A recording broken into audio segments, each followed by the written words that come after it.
Hello. I am Chelsey. And I'm Sammy. And this is Deepish. Hi, you guys. Hello. Welcome to another week of your favorite podcast. Your very favorite. Deepish. Deepish. How's it going? So good. Okay, so what are we going to be chatting about today? Yes. So I had the same experience that you had with change where Okay. I was talking to you. I think we talked about it a few weeks ago on the podcast about me having a hard time and talking to you when we went out to dinner. And what it came down to was I had mentioned before when I'm talking to you, unloading everything of why things are so hard for me right now, or just in general, no matter the problem I have, we'll go around in a circle until I feel seen and heard and there's a good solution in place. And I felt like the end of that conversation was you talking about radical acceptance and how even that term of radical acceptance, I am so resistant to. Does it feel very unvalidating? Yeah, so here's the thing. I feel like I'm resistant to it, and there's a lot of reasons why, and we'll get into that. But it's kind of what I relate to manifestation as well, of like when I'm going through infertility and I listen to podcasts or listen to people online talk about your body's listening. You have to tell your body that it can get pregnant, and if you manifest it, it will come true, and your thoughts manifest your life and your reality, which I can understand to a certain point. Positivity matters. The way that you talk to yourself, the way that you think about your life, like gratitude, all of those things really do matter.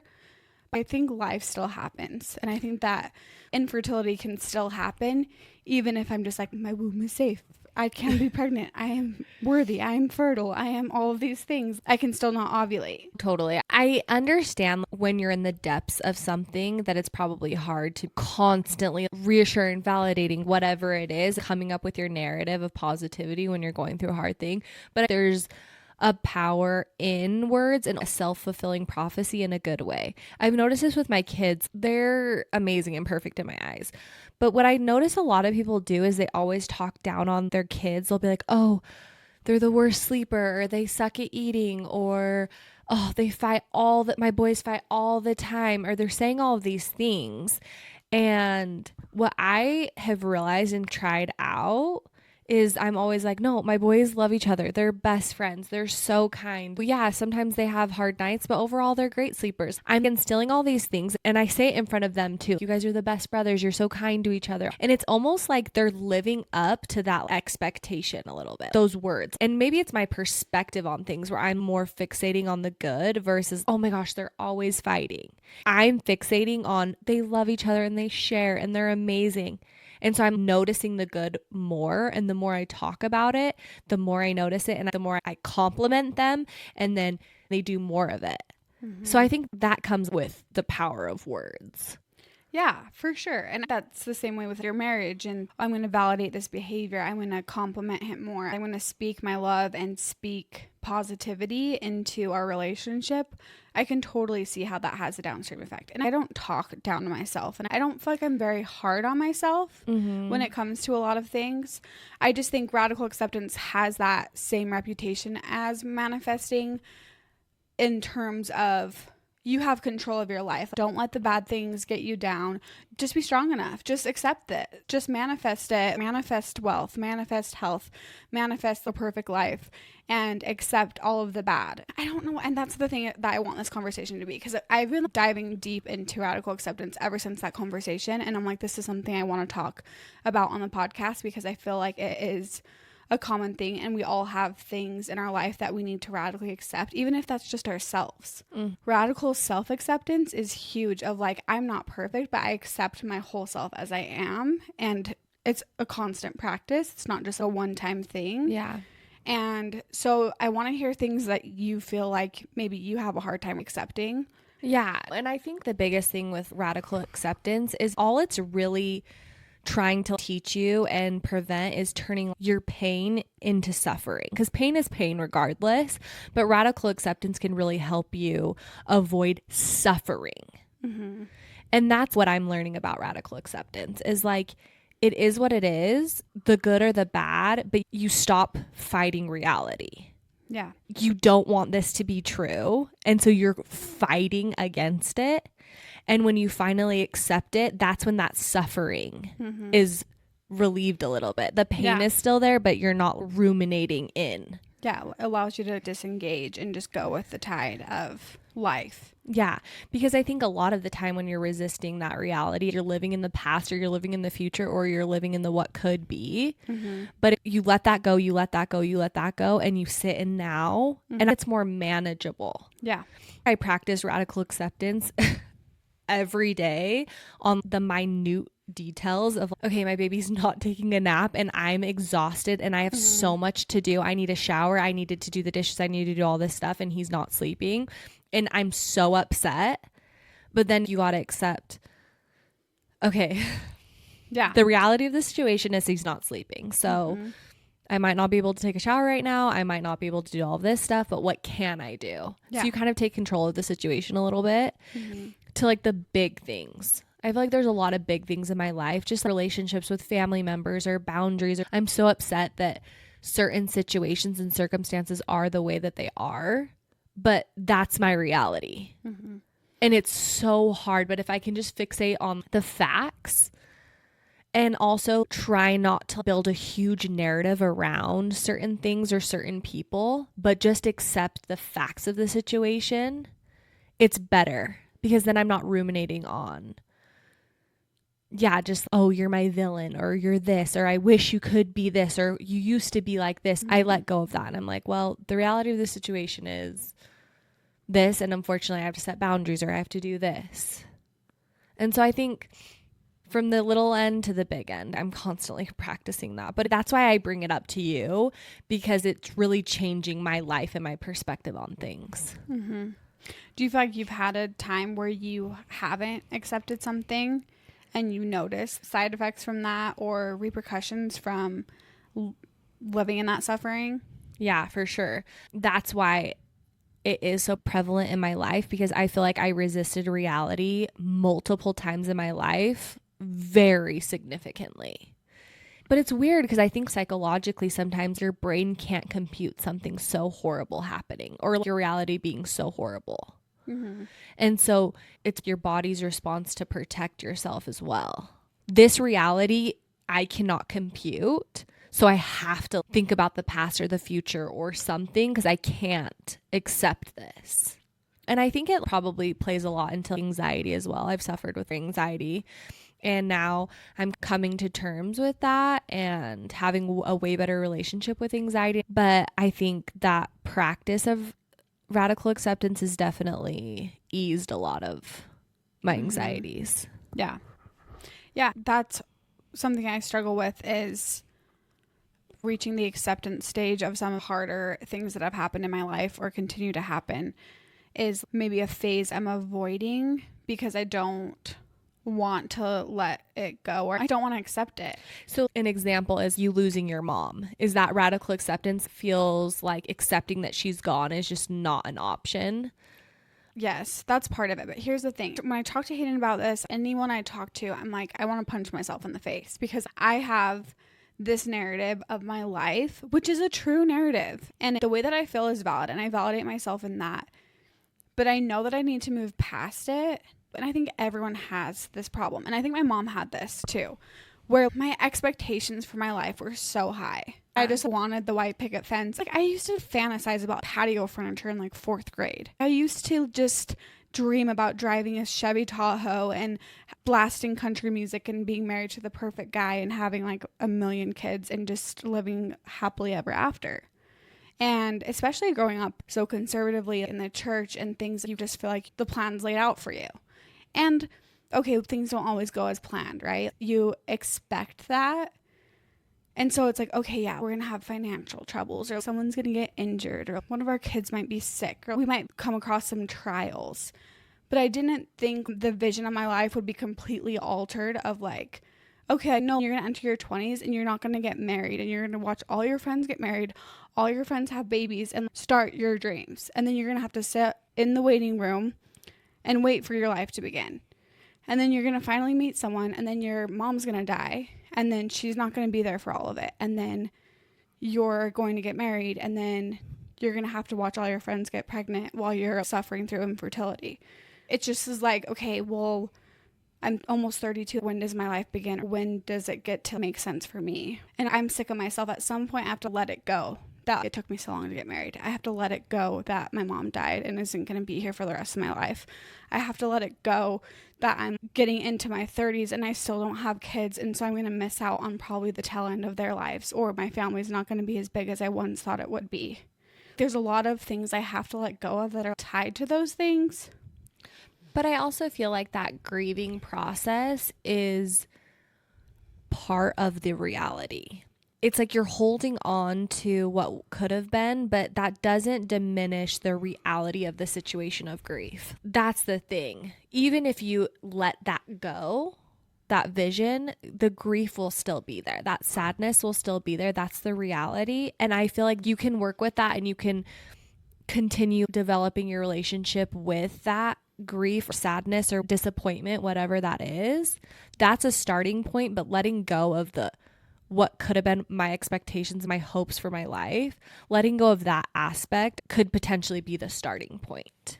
But Give just me like more specifics. But just focusing on the reality of the situation, gratitude like comes into play. Like what you do have. Yeah. Gratitude is the antidote for hard things and trials, because you focus on what you do have rather than what you don't have. But the things that you don't have aren't all of a sudden gonna go away or be okay or be fine. That's still happening right now, today. That's the present. That's reality. But instead of the mindset of I'm not pregnant and I should have been by now, and I should have had multiple kids by now, I should not be dealing with infertility, the should haves and the what could be's, once you cut that off and just be like, I'm not pregnant. And that sucks. Mm-hmm. Obviously, where I want to start is practicing, yes, traffic. Okay, I'm going to be late for work. I'm going to accept that and move on. I'm not going to let it ruin my day. Whatever the small things are. But it's like not getting married young, losing my mom, not having kids yet. Those things alter your whole life. Like there's no going back. There's no changing. It's just ruined. That picture is ruined. That's the thing, is I know I can't stay there, you know? Yeah, the picture you had painted when you were younger isn't that. And if I stay staring at that picture, it's going to eat me alive. Yeah. And I know there's a lot of things about my life that are better than I could have imagined. And it's becoming where it's not even about not being pregnant yet. Yes, I can be patient. I don't have to be pregnant right now. But it's more of just this cycle of, no, I thought I paid my dues. Like, why can't one thing work out? Yeah. And it feels like these things that are so out of my control aren't working for me. How do I accept that life isn't fair? Or like, how can I accept that things don't come as easy for me as it does for other people? Yeah. And those thought processes, do you feel like that's fixating on the what could be past? This isn't what I was expecting. Do you feel like that's where those thoughts crop up? Or do you feel like that's the reality of the situation? Probably a little bit of both, because here's the thing, is the what could be, I feel like I could have time to move on from that. After my mom died, it's like, okay, I'm going to have time to accept this reality that she's not going to be here. And then it's more of just moving forward when it's like there's more things to accept come. It's like, okay, I can accept A and B, but I can't accept A, B, C, and D. That's where I'm just like, no, that's enough. Like, I'm done accepting these things. Yeah, it's like you're so resistant. You're pushing against it. You're like, absolutely not. I don't want those. I don't want those. But the thing is, you don't have a choice. Yeah. Like those are your A, B, C, D. And that's the thing, is it gets misconstrued that I'm getting stuck in the past. But I'm like, no, I'm bringing up the past because this is the dog pile of stuff. Scenarios that are making me feel like I'm pushed to my limit. If it was just this, if it was just the loneliness, if it was just the losing my mom or just the infertility. But it's the package of literally there's a glitch in the matrix and my life is not what it was supposed to be. I want to rewind and go back and make it what I wanted it to be. I know. And because I feel like I did everything I could to get to that point. Yeah. But obviously I know, okay, so I have to move on.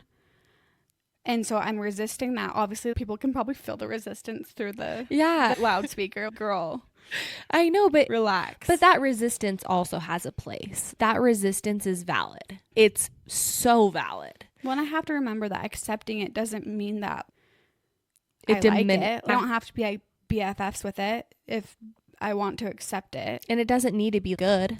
But okay, so let's say I do accept all these things. What good do you think that brings to my life? Like, what are the benefits of doing this? Well, I think it goes back to you're in suffering mode right now. You're suffering through all this pain. It's not just pain. Because you're resisting, that's suffering. I think if you accept all of these things, that suffering element goes away. I think the pain, 1000% still there. Yeah, pain in life is not optional, but suffering is. Yeah. And it's hard because I think it's going to be a daily practice of the small things up into the big things. But some days you're going to suffer. You're not going to accept it. And I think that's okay. Tomorrow, try to accept it. Because that's the thing, is that tomorrow of, okay, let's say I wake up tomorrow and just accept everything. Like, I'm an accepting girly tomorrow. That sounds worse. I know because it's unfamiliar and it feels so wrong almost. I don't want to do this because I want to fight. I want to fight against this reality. Yeah. But I think instead of fighting against the like, it should have been this, you can still fight for what you want, which is cool. I'm going to keep trying to get pregnant. I'll still fight and put all that energy into building my armor a little stronger to continue on the path that I'm on and the hard things that I have to go through. But you can put more energy into getting to that end goal versus putting your energy into, I don't want to accept this. This isn't fair.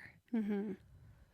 Yeah, because that's what's hard is where does that motivation, okay, I can keep continuing to get pregnant, but I can't fight to bring my mom back. I can't fight to bring back those years I feel like I've lost. And you won't. You won't. And obviously, this is so hard coming from me. I have not lost my mom or dealt with these specific scenarios. Yeah. So when I'm saying to this, it might be like, Kate, shut up. You don't understand. But I think everyone, regardless of their situation, can understand pain and hardship and trials and having to overcome and accept hard things. But no, and that's what I need from you of like, wake up. This isn't going to change. You have to accept it and you have to keep going. Keep moving. Radical acceptance is movement, and it's movement out of suffering. And if you keep things moving, that helps you not get stuck in that suffering of not accepting things. Yeah.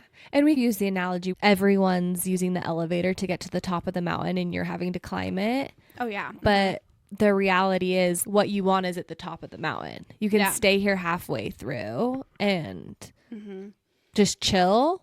Yeah. Or you can keep climbing. Yeah. Because it isn't fair, but that's how it is. And that's the reality. Well, and I think that's what I'm trying to expedite is, okay, let's say I'm a kid walking with her mom up the mountain. We're the hikers and there's people on the elevator next to us. And I'm like, Mom, I want to take the elevator. This is exhausting. Why do we have to hike? It's like, no, sweetie, we're hikers. We're not elevator people. we didn't get the fast pass. We didn't get the fast pass. But then it's like, okay, how would you explain that to a child? How would you explain some people have to hike and some people have to go in the elevator? That's such a good point, because if my kid said that, I'd be like, oh, hell no, I'll butt in line and we are getting that fast pass to that elevator, because obviously I would want to take that pain away. And that's how I feel with you. I want to take that away. I want to be like, no, excuse me, butt in line and freaking chuck you to the top of the mountain if I could, you know? And that's maybe what I'm missing is my why and my how and my purpose behind it all. Like, what's it all for? Why am I hiking? You're focusing on others. You're focusing on something else, not your reality. But that's the thing. It is your reality. It is your reality. It's my reality. But I picture, you know, like when you go to Joann's Fabric or Hobby Lobby. Scared. Okay. What? And they have those little things you pull the number from. Yes. Like number 7, number 17, whatever, right? I feel like I picked like number 5 and they're just like number 87, number 95, and people are just cutting in line. And I'm like, what the? It's my turn. I'm number 5. Hello. Yeah. But then it's just like, okay, so yes, I can stay there and be like, no, Sammy, I accept your reality. Just like scroll on your phone. Everyone's passing you in line. It's fine. Don't focus on that. I understand. Comparison is the thief of joy.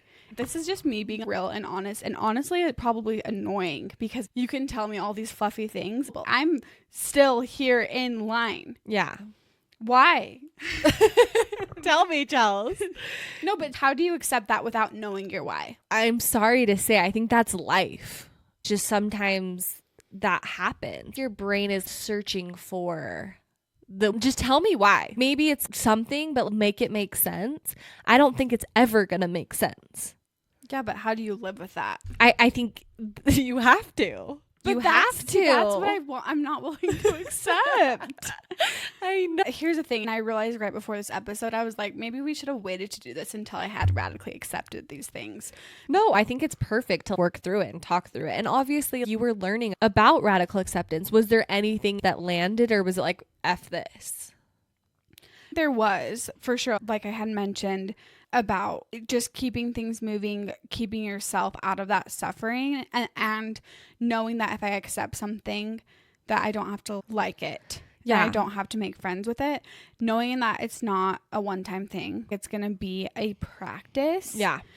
And just knowing that it's going to enhance my life. Because I feel like at the same time too, another reason why I resist it is because I have to remember that I can take the good things with me. There is good things that have come from these things that I have to radically accept of my independence and things that I have learned and the connecting that I've done with others. I feel like I do have a lot of life experience and wisdom, and I have gone through a lot of things. And empathy. Yeah. And I'm out here learning and going through life and experiencing and almost just paving the path for my friends who are eventually going to lose their moms and their parents, and me doing it at a younger age. I feel like I can be really supportive to people when they do eventually, you know? Do you feel like you can be that supportive or be super empathetic when you're in those states of why me? I think it kind of depends on the topic, you know? Yeah. I feel like I can really rally and be there for people, but I have a hard time empathizing. Look and compare where I'm like, yeah, but imagine this is way harder. Yeah, but I bet like someone could say that to you. Like, yeah. Someone could be like, hey, well, you have this, and I have it harder. Yeah. So there's always someone out there that has it 10 times worse. Totally. And that's the thing. I have to remind myself that my life is still so good in so many different ways. Because here's the thing. You might be number 5, but there might be a number 2 out there that's been waiting longer than you. Yeah. And maybe that's an example of them being super patient. And you're like, oh, okay, well, if they're number 2 and they're dealing with this, maybe I can wait a little bit longer. I am number 5, you know? And I think that's humbling experiences. I just don't think I have a lot of that people surrounding in my life. you. It's not surrounding me, where I feel like people are buzzing by me with these things. And just the phase of life that me and my friends are in, that's just something that is always around. Mm-hmm. But I think you do really pride yourself on being there for others and rallying and loving others. And you have mentioned this to me, like, I don't want this to consume me and take bits and parts of me away that I love. I don't want to be bitter. I don't want to be resentful. I don't want to not want to show up for people. That's not me. But this situation, it's making it harder to show up or be there. Yeah. And especially lately, I feel like I have had to really fight against that. I've had to really be like, Sammy, no, like, I know you don't want to go to this. It's the first time where supporting people is half painful, half supporting. I mean, not the first time, because even in my 20s, when all my friends were getting, like, I would throw bridal showers, baby showers all the time. But I feel like the reality of my dreams are still going to come true. We're still out there. Now, I feel like a dream can still come true, but not my dreams. Yeah, and that's when redefining your dreams needs to come into play. Letting go of those old dreams and dreaming new, because it's exciting. You can have new dreams. There will be a part 2 to this. But I do think it is up to you how that looks. I think right now you are in control of that. And I'm not trying to diminish any hardship, because the hardship will still be there. The pain will still be there. But it's your decision how that looks. Yeah. Yeah. That just doesn't feel good. I know. I wish it felt good. I think too, maybe starting off practicing very small techniques, really breaking it down, like mindful techniques of being present in the moment. That could look like, okay, I'm going to ground myself. I'm going to literally feel my feet on the ground. I'm going to breathe and be present in this specific moment. Like the five senses. What am I feeling? What am I smelling? What am I tasting? Immediately take you out of that situation of whatever it is, like resistance. Okay, I'm going to cut that off right now and I'm going to be present in this moment. And what does that look like? Okay, what am I literally is around me? And then I think also you could journal or really work out that situation. I feel like that could be a potential technique. How do you feel about that? Yeah, being present is huge because in so many of the hard times, I don't think you'd ever look back and regret being present and be like, I wish I would have worried more. I wish I would have ruminated or thought or like, yeah, in the past or whatever. Like even when you look back on like a breakup, I'm sure when you and Brandon were broken up for that little bit, I'm sure you're not like, I wish I would have been more sad because it all worked out in the end. It's probably like, I wish I would have had more fun and hung out with my girlfriends and really enjoyed being single because it would have all worked out. And so I have to remind myself, even the baby thing, okay, I know this sucks, but enjoy, go travel with Hayden, go have fun, stay up late, sleep in, all of the things that I can do now. I think it's just like I've been pushing and pushing towards my purpose. As much as I maybe haven't conquered the big bite of radical acceptance with these large things I feel like I've gone through, even throughout this infertility process, I'm like, okay, I'm going to try and do a little bit of good by sharing my story, and even starting this podcast of I'm going to distract myself and keep going, keep moving, and put this experience to good use. Yeah, and I will say on a daily basis, you're not like, push. You're like, okay, this is my update on my fertility today. This is my plan. Work's going good. Yeah, like I made dinner tonight and it was super yummy. On a daily basis, you're living life and you're fine. I think it's just on hard days or when you're talking with your best friend, how are things really? That's when it's like, like this is really the reality of the situation. And obviously there's going to be moments and days where it does feel like too much and it's too overwhelming. And I think that that's okay. That is part of accepting, like today is a suffering day. Like I can't today. Yeah. And I think that that's also powerful. And maybe something I need to figure out too is on most things, I feel like I generally and genuinely have a good attitude on things. I feel like I have a good perspective. I feel like I'm strong. I can handle hard things. I've composed myself well and held my head high. But then there's times like, and it's hard because the relationship I have with you is very similar to the relationship I have with my mom, where I feel so close to you, where I can come to you and be like, but no, fix it. That's, oh, I know, sweetie, that's hard. But like, no, but like do something about it. Like, I don't want to feel this way anymore. You know, where I, even during this episode, I'm finding myself like, okay, but no, what are you going to do about it? Find a solution. Yeah. But I think in those moments, I just need some validation of what you're going through is so hard. I need a little bit, even though I know story is getting old that my mom died, story is getting old that I still am not pregnant, all of these things. This is something I'm battling every single day. And so every once in a while, I need that, like, holy crap, you're carrying a lot acknowledgement and you're doing a good job. But how do you even get to that point without still living in the past? Yeah, there's gonna be days where you need extra support and extra validation or extra, like, see me. Yeah. And I think that that's part of life, and that's part of having a good support system and people that you can talk to. And that's another technique, being able to vent it out and talk about it. You had mentioned the other day to me, you were like, here's the thing. There's a literal boulder on my arm right now. I'm in pain now, and everyone's like, don't worry, eventually the boulder will be off of you and you won't feel the pain anymore. But you're like, I literally have a boulder on my arm though. It hurts right now. I'm in pain right now. Yeah. And that put it into such a clear perspective for me, like visualization of I see you and you're in pain. Mm-hmm. I'm not strong enough. I don't have the capability to take that boulder off your arm, but I can hold your other hand and be like, I'm so sorry. I love you. I see you. You're so strong. You can do this, but I see you're in pain. Yeah. And I think some days you just want that. Yeah. Because so many times people just don't know what to say, and me included with so many other people. I want people to have it clear that I know everybody has problems. And this is me just opening up of the baggage that I'm carrying in my purse and unloading it with you. Yeah. I'm aware that this isn't it, and I'm just the chosen one that life sucks for. I'm not, you know what I mean? No, and you're being so open and vulnerable and honest, and like literally, I don't even think like Hayden's gonna listen to this and be like, "What the hell? You feel She's that like, way? Feeling this way?" Yeah, and I think it's powerful. And honestly, there's not enough of this. There's not enough. If cameras and mics weren't here, we would be having this conversation. No, exactly. I honestly keep forgetting.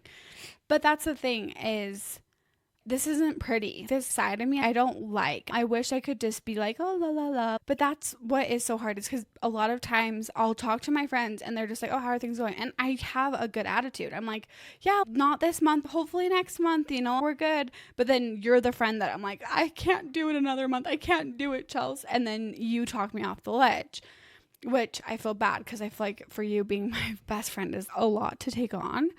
But you genuinely just need that sometimes. It's like when you go to a doctor's appointment or you have to get this scary shot or you have to get stitches or something. You do want Brandon to go with you and hold your hand and like get you an ice cream cone after and like tell you you did a great job and you did something hard. And so I feel like a lot of times I'm like, people don't understand when they're sitting at dinner with me, I'm in pain. Like people don't understand. You're probably just not feeling seen. That's the thing too. And a lot of people, this is probably a feeling like, see me, see my pain, and I need you right now. But also I think looking inward within those moments of like, hey, who do I have that I can turn to? Yeah. And how can I see myself in these moments? Like, well, and I think I need to surround myself too with people who have been through similar things. Well, I think even your infertility online, I go to your TikToks and hundreds of people are commenting. Yeah. You're opening up, but there's so many people that can reassure and validate those feelings. And messaging with those people, that humbles me so much. They're like, oh, I'm on year 3. I've done 4 rounds of IVF. And I'm like, holy crap. I am so sorry. Like, how are you still standing? And you don't know until you know. You don't know until you're going through it. People can't really see your pain unless they know your pain. Yep. And even when my mom died, I'm like, wow, like people say this is hard, but this is freaking hard. I can only imagine. And so now I'm like, what other gaps am I missing of pain that people are going through that I'm not being there for or empathizing with or disregarding? Yeah, and I think that these experiences in life will definitely bolster that empathy gene of, no, I know how you're feeling. I know what you're going through. But I think practicing that on the minute scale too, if someone's having a really hard day, like tapping into that empathy of, okay, it might not be my hard, but I know hard. And here's the thing, the real reality. No one's hard is harder than your hard. Like, yes, you're experiencing that and it's a lot, but someone else, that might be their hardest. And it's really hard to compare the two. Yeah. Obviously, like objectively, you're like, okay, but this to this, how can you not see the difference of that? But to that person, it's everything and it's what they're going through. And so being able to be like, I'm a freaking superhero. I can give you so much empathy and I see you.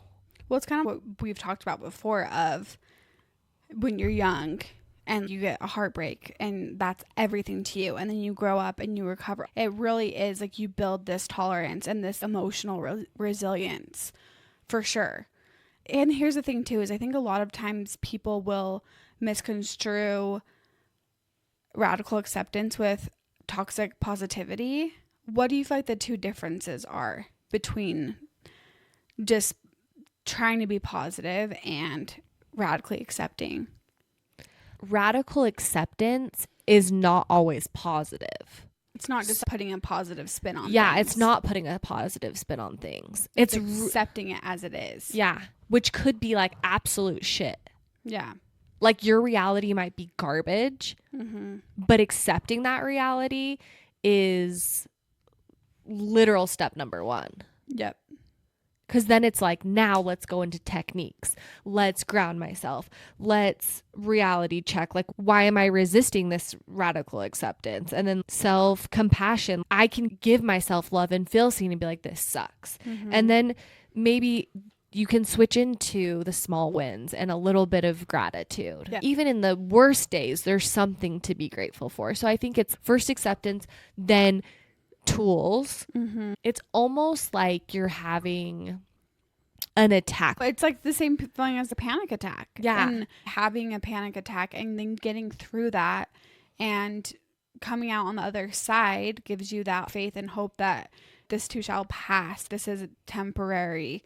I'm going to move through this. Feel, and maybe there's accept. and maybe there's a little bit of comparison of panic attack to a resistant to reality attack, where you're like, I cannot do it. I literally cannot accept today. Yeah. But then finding those techniques, grounding yourself, going through all your senses and stuff, and then they're probably very similar, honestly. But even having that kind of a day, I love when I'll talk to you or whoever and it's like, wake up tomorrow and try again, but tonight just watch a happy movie, get a treat, chill, whatever. That almost makes that day better, where it's like, you know what, I'm not accepting today and I'm just gonna go rot in my bed and watch a show. And but that is a technique, but that's accepting it. Today sucks and letting today be a wash. But literally leaning into the tide and just letting it take you in and pull you back out and not swimming against the tide. And just be like, you know what? I give up just for the day, just for the night. I don't have to accept this tonight. This doesn't have to be my reality and I can just get my mind off of it. Yeah. And it's kind of avoidance a little bit in that moment of distraction. But sometimes you need that. No, like, absolutely. Distraction. Absolutely. But I think too, I'm really comparing it to a panic attack. Because if I was having a panic attack and someone was like, okay, turn on a movie, you got it, I'd be like, no, I'm literally cannot breathe right now. I cannot distract myself. So I think finding a tangible tool to grasp onto, whether that's breathing, whether that's grounding, whether that's journaling, whatever it looks like to you, that be the first step. Because the second step is, okay, now turn on a movie and rot tonight. Yeah. Yeah, that can be your come down from it, but you have to have those tools in place of, okay, I can feel my fingers, I can feel my breath, bring me back down to earth, get me mindful, get me grounded. Because obviously you're not going to want to get into a deep therapy session after that. Okay, let's talk more about your problems after that panic attack. It's going to be like, let's calm you down, let's get you back into your body, and then let's try and get your mind off of it. Let's get you happy. That's probably what Xanax does, is just you're taken out. So maybe it's similar in these resistant attacks. Well, and I think another thing about toxic positivity versus radical acceptance is toxic positivity doesn't have any negative emotions. Radical acceptance does. And throughout the process of radical acceptance, part of that process is validating that negative.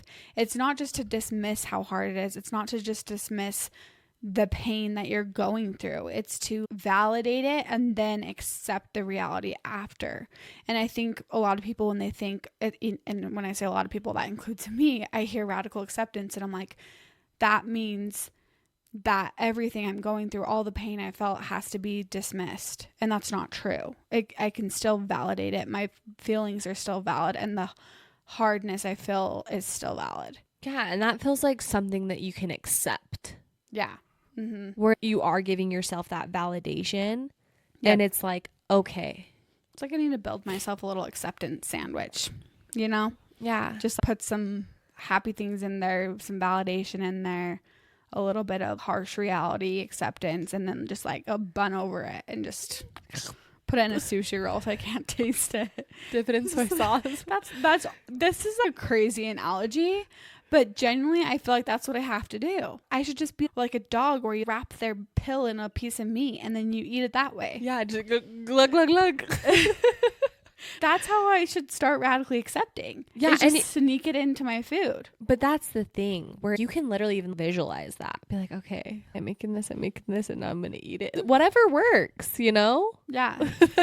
Whatever gets you off my back.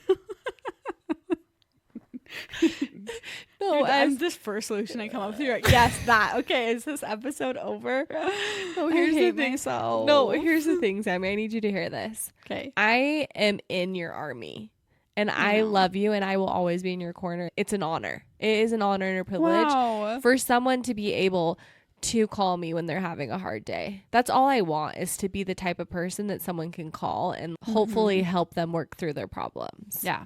So I love you and I will always be here. I need you to hear that when I say that. Wow, I love that. Thank you. I love you. And you've done a great job. Can I Thanks. just tell you that? Do I get an A or like B minus? An A. Okay.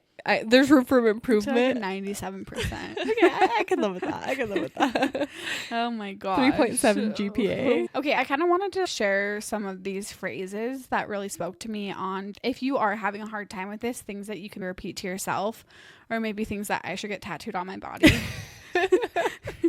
Just like in you case. look down like on your wrist. It's like, except bitch. Your problems aren't as hard as number 2. Should I just get a number 5 tattooed on my face? Like, guys, I'm Or, literally oh my gosh, 5. you know what I should do is I should get a "I was here first" tattooed on my forehead.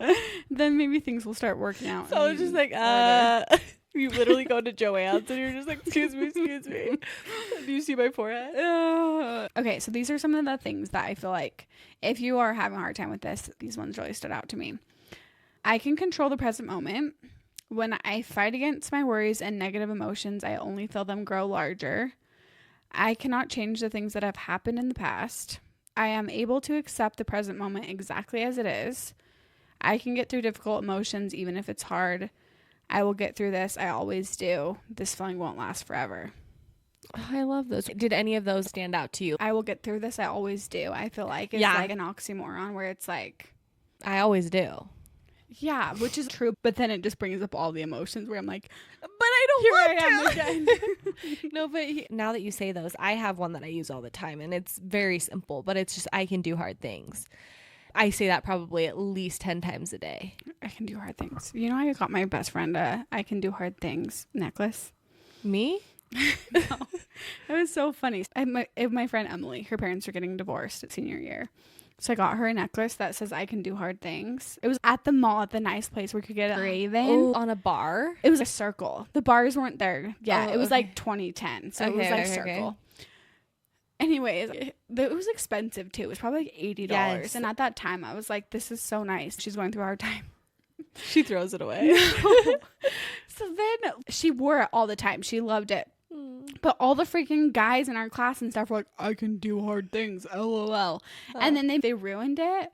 And so now it's an inside joke in my friend group of like, "I can do hard things." Oh, no. So I just said that, and you just think I'm writing a D. Yeah. Oh, it's the crap. "I can No, do I'm hard gonna things" think is that. ruined. Honey. Not mantra for you. No. Mantra. Mantra. Did I just ruin that mantra for you? No. I'll still use it. And you know what? I can do hard things as well. Yeah. So Either way you want to spin it, you can do it. and I can win. Yeah. So, but no, back to the very beginning of this conversation, I feel like words do hold meaning, and maybe I'll freaking gaslight myself into being like, no, you can do this.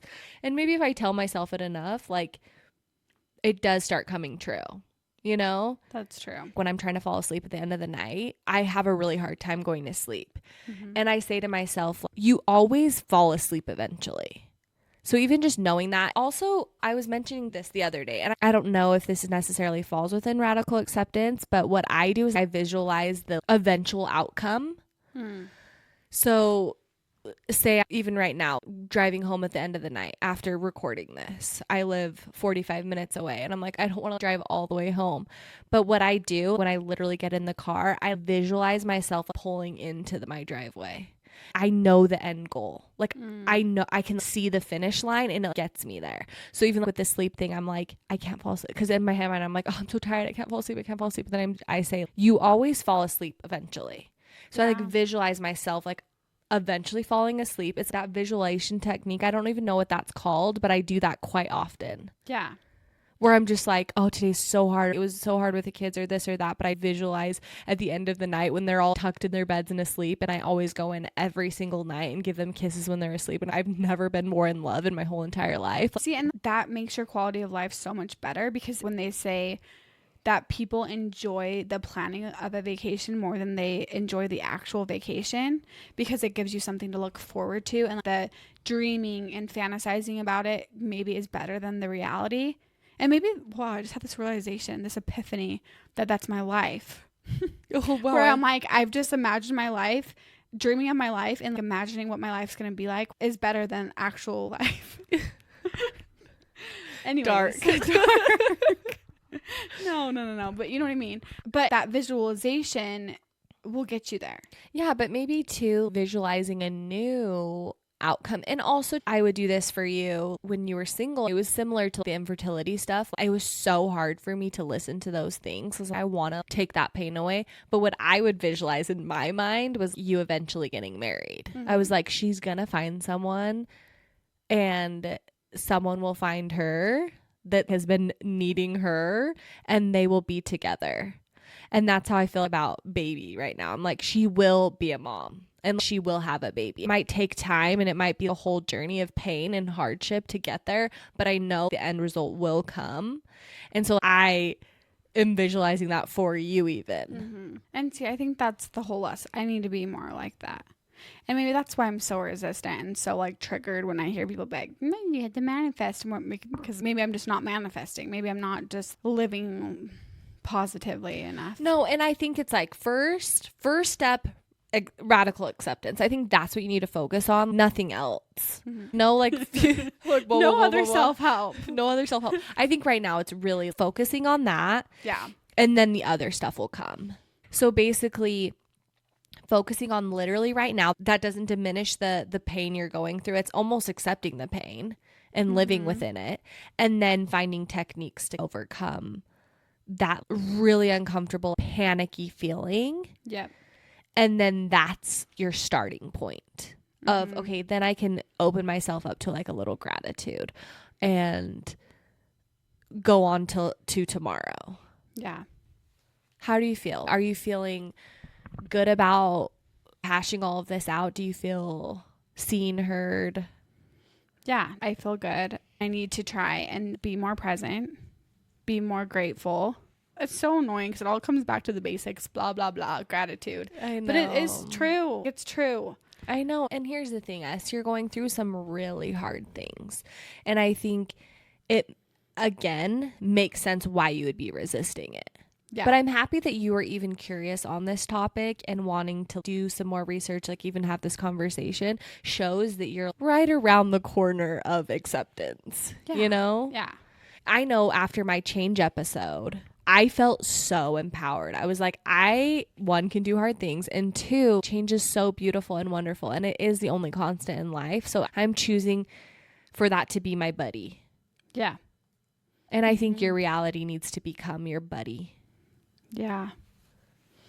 Maybe might as well. It's here with me always. Yeah. Right? Yeah. I mean, it's getting kind of crowded, like grief, radical acceptance, like, excuse me, make room. But no, because reality is the good and bad. So I think accepting reality is way better than the other stuff. Totally. Well, I appreciate you talking to me about all of this. Yes.